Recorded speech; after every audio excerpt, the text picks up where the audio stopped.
Beans തോരന് അല്പം തേങ്ങ, മഞ്ഞൾപ്പൊടി, പച്ചമുളക്, ജീരകം മിക്സി ജാറിലിട്ട് ലൈറ്റായിട്ട് ചതച്ചെടുക്കാൻ പോവുകയാണ്. ബീൻസ് തോരൻ. ചട്ടി ചൂടായപ്പോൾ അല്പം എണ്ണ ഒഴിക്കുന്നു. കടുകിട്ടു. കടുക് പൊട്ടിയതിന് ശേഷം ചെറുതായി അരിഞ്ഞു വെച്ചിരിക്കുന്ന സവാളയും കറിവേപ്പിലയും ഇടുന്നു.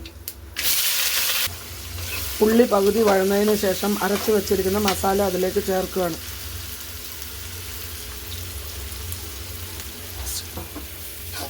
മസാല അല്പം വഴന്നതിന് ശേഷം അരിഞ്ഞു വെച്ചിരിക്കുന്ന ബീൻസ് അതിൻ്റെ അകത്തേക്ക് ഇടാൻ പോകുന്നു. ബീൻസ് ഇട്ട് നല്ല മിക്സ് ചെയ്ത്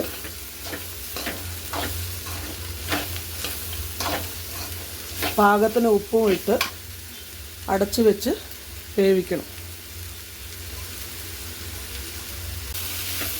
ബീൻസ് നല്ലതായിട്ട് വെന്ത് കഴിഞ്ഞു. കഴിക്കാൻ നല്ല ടേസ്റ്റാണ്. അതേപോലെ നിങ്ങളും ഇതേപോലെ ഒന്ന് ചെയ്ത് നോക്കണം. നിങ്ങൾക്ക് ഈ ചാനൽ ഇഷ്ടമായിരുന്നുണ്ടെങ്കിൽ ലൈക്ക് ആൻഡ് സബ്സ്ക്രൈബ് ചെയ്യണം.